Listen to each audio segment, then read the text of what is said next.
I figured I would do something a little bit different today and do some more story time videos. I've done a couple on my channel already, and I've had a lot of you asking questions about my paranormal history, I guess you would call it. So I figured, yeah, let's talk about it today. So I'm gonna try and make this as quick as possible and not make it a long video. My paranormal history and experience started as a child, a very, very young child. My mother used to take my sister and I to this really old graveyard in Vancouver, British Columbia. And we used to go and actually have lunch and have like bonding quality time there. And so my sister and I grew up in graveyards. It seems so odd, but we did. And we used to always play this game where we would have a challenge on finding the oldest grave. And most of the time it was usually Mom that found the oldest one. But really good memories I have of spending time with my mother. My mom was extremely gifted. Extremely gifted. I don't know with what, but something just phenomenally strong. And she tried to teach my sister and I basically how to read our abilities at a very young age. And all of my life I've known I have some kind of ability, but I've never been able to pinpoint it down and understand exactly what it is, you know. All of my life this has been going on. I mean, nothing to this extreme. We're on a totally different avenue with this house and the land and all that. Like I've told you before, I've lost 16 relatives in my lifetime, which is a lot. A lot. And I have had an experience with almost all of them that have passed. My first one was with my uncle. He died when I was about 5, roughly, and he was my bud. I was in gymnastics then when I was a competitive gymnast. And he used to take me to my gymnastics classes and to my competitions and all that type of thing, and he was very encouraging. I remember coming home from gym one night and I'm laying in bed and my grandmother was reading me a story. And I look up and standing at the end of my bed was my uncle. And to me, it was totally normal. It was like, wow, cool, we finally get to see you. Like, I always believed that we would see the people after they passed, like they would come back. I just thought that was normal. And so I reached out and I'm like, hi, Uncle Jack. Oh, my grandma was a little bit unnerved by that. And did some praying, very religious family, did some praying and whatnot. And I didn't understand it. I thought it was totally the way it was. And then again, when I was about 8, my great-grandmother died. And it was the same thing with her. She came to me, but this time she came to me and she was on the side of my bed. And I just saw like her figure standing there. She looked like an angel. And her face was all lit up and there was no communication, but she was just standing there, you know, just standing there smiling at me. So that was phenomenal. And then as things carry on in my life, you know, more and more pass away and I have incidences and stuff. And then we come to my mother. My mother is a tragic story. She took her own life when I was 17. That hit my sister and I extremely hard. And but we both always knew the same thing. We always knew Mom would be here. She would always be at our sides and always looking over us, and our angel, our guardian angel, watching over us. And boy, has she been. Every time something major happens in my life, she comes to me, clear as a bell, like stands right in front of me and talks to me and gives me the what to if I really need it, or encouragement and happiness if I really, depending on the situation. Yeah, it is wild. The first experience I had after my mother passed was about uh, about 5 years later. I was home from work. I was sick. And I'm laying on the couch. It was noon. I remember vividly watching All My Children, the soap opera. And I'm laying on the couch and I'm sick as a dog. And I look up, and in my living room, just kind of across from me, is standing my grandmother, which is my mom's mom. And it was like blew my mind. She was standing there clear as a bell, and I said the words out loud. I was like, this is not happening. What is going on here? Like, this is not happening. I was floored. And then when she was actually able to speak, she spoke to me. The voice was my mother's voice.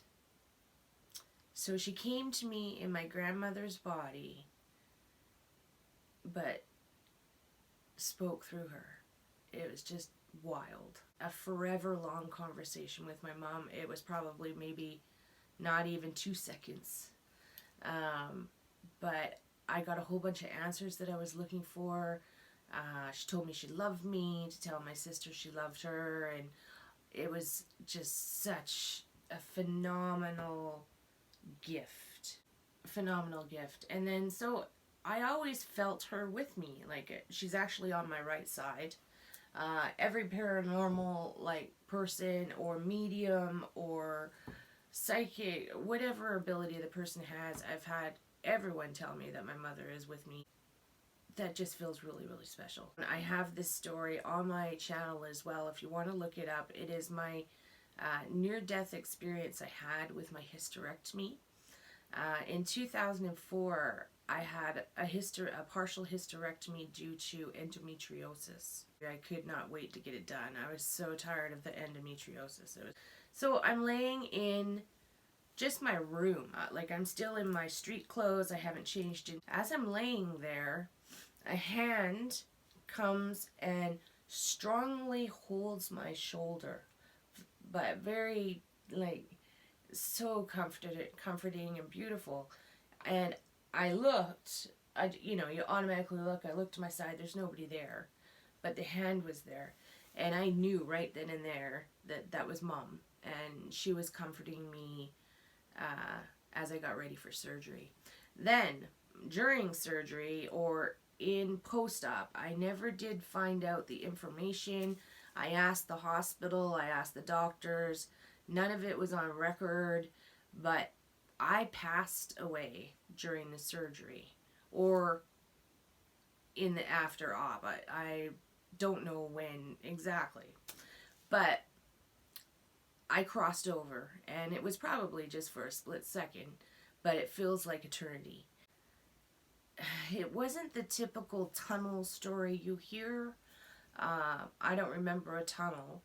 I remember, though, I was instantly in the bright.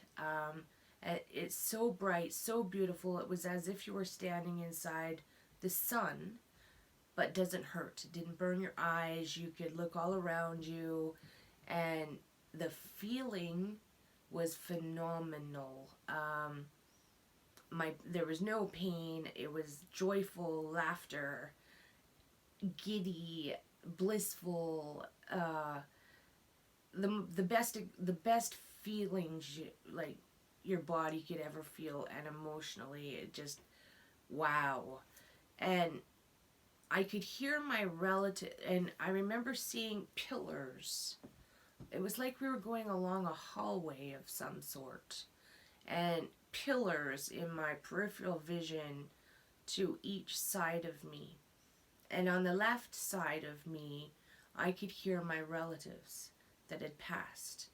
And they were all there just happy. I could hear them singing and happy, and they knew I was there, but I don't know, it was like they weren't meant to pay attention to me.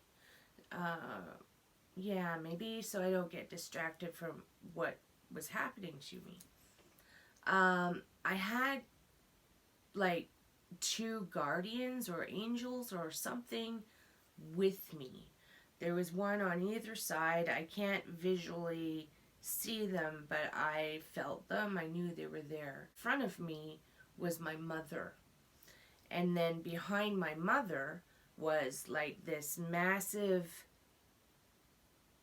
gate, but it's not a gate you would see in your yard. It was just like a massive opening to bliss. Like, I knew that if I went through, I'm there. I'm in heaven.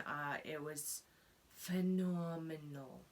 My mother said some words to me. I do remember she said she loved me, and she told me I had to go back, and that my time here was not done on earth, and that I have a very important task of some sort for my lifetime. And I had no choice in the matter. No choice in the matter. I was being pushed back very, very quickly. The most wild about it was you didn't have to breathe. There was no breathing wherever I was. There was no breathing. And I remember saying out loud, wow, you don't have to breathe here. And I was so happy. It was just blissful. Well, as soon as I said those words, you don't have to breathe here, woo, I went through this like vacuum suck back through. Still didn't see a tunnel, and I don't remember like actually seeing myself go backwards, but it did feel like I was almost on a roller coaster a little bit. And then I came back and I came to. And I had like 4 or 5 nurses around me. They were all calling my name, telling me to breathe. They were like, breathe, breathe. And my first words out of my mouth to the nurses was, why? We don't have to breathe here. And all of them kind of like smiled and like stepped back a little bit. And then wham, I had oxygen, that black mask that they knock you out with, on my face again. And then when I came to the second time, everything was good. I was fine, you know. But that was a completely life-changing moment for me. It completely opened my eyes to the spiritual world, spirits around us. My ability got stronger, which I think now I am an empath. Not 100%. I think I'm an empath with something else. If there's anyone out there that can figure it out for me, please let me know. And it really made me appreciate life. And for months and months and months after the surgery, I was walking around in almost like a daze.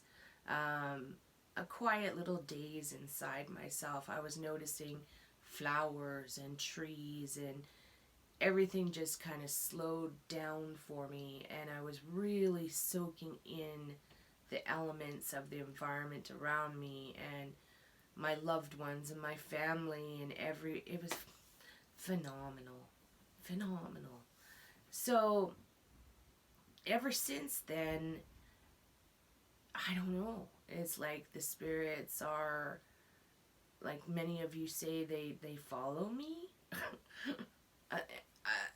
Am I a magnet? I really don't understand. But it was an amazing experience, and I am now definitely not afraid of ever passing, you know. I would be afraid, though, if I didn't finish the task I'm supposed to do here. But I still don't know what that is. Maybe this is it. I've had a lot of people tell me lately that I'm helping them in some way, which touches my heart. Like, it's just, you guys have seen me cry. I'm not going to cry. Because I just don't understand it. I'm just being me, you know. And it just puts such a smile on my face to know that I am putting smiles on people's faces. And that was a huge goal of mine for starting this channel. Well, it seems like a long time ago now. But, you know, makeup and putting smiles on people's faces.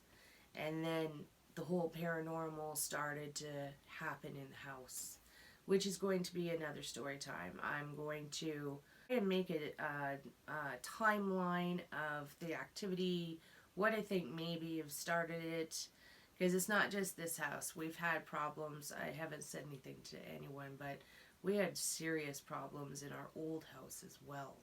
So it kind of makes me wonder that, are the spirits attached to me? And I've had a lot of people tell me, yes, they're attached to you. So it is a process. I'm doing my best to stay positive and, you know, take this whole paranormal thing as a learning experience about awakening and the other side and understanding it all. And I truly, besides the one negative thing we have here that most of you know about, and the thousands of others that we have in the yard and on the property and whatnot, I do have lots and lots of comfort knowing that most of the ones here are my relatives, and they're watching over me and protecting me and getting me ready for the future and things that are going to be happening real soon in my life. And so I think they're trying to strengthen me up, get me ready for a bit of a boom and whatnot. So, but yes, my mother was a phenomenal woman. I had a clairvoyant tell me, the person was in England too, and he was bang on correct on everything he ever said to me. He visioned my mother in heaven with, and it's so me, I couldn't believe it when he said it, in heaven with animals all around her, wild animals and dogs and cats all around her, and she was on a horse. And that is wild because my mom had a horse growing up, and she was very an animal person and stuff. So it's amazing. The whole paranormal realm out there can be amazing, but you need to be extremely careful. Make sure that you are very, very strong in your faith of whatever you believe in. I mean, the grass could be your God, or the tree could be your God. It doesn't matter. Doesn't matter. As long as you have faith, that will keep you protected. And I really am practicing that now. I've had many people give me guidance as we go through this journey on our property and in the home and stuff. And so I just wanted to tell you my little story about what happened to me and how I grew up in my childhood. And I have so many stories to tell you if you guys are interested in hearing them. Yeah. And I want to thank everybody for watching. I want to thank all my moderators for being really, really cool. Yeah, and just thank you for watching. I mean, I just was hearing noises in the house. It started a couple years ago. Every night I go to bed, I would hear banging and thumping and noises, and I was like, I have to turn the camera on and find out what's making this noise. I mean, at the time, I honestly thought maybe we had a raccoon under the house or something, you know. And now, look at where we are now. And every one of you have been phenomenal. The community of people that have gathered together, we're all friends, and I'm just so happy to have you all in my life. And on that note, I just wanted to say thank you and give you a little story time. I love you all, and I hope you enjoyed my little story. I have so much more I can tell you. And yeah, and it's St. Patrick's Day. Have a happy St. Patrick's Day. I'm sure most of you have green food coloring in your bodies, and good luck with that. All right, I love you all. Peace out. Morticia.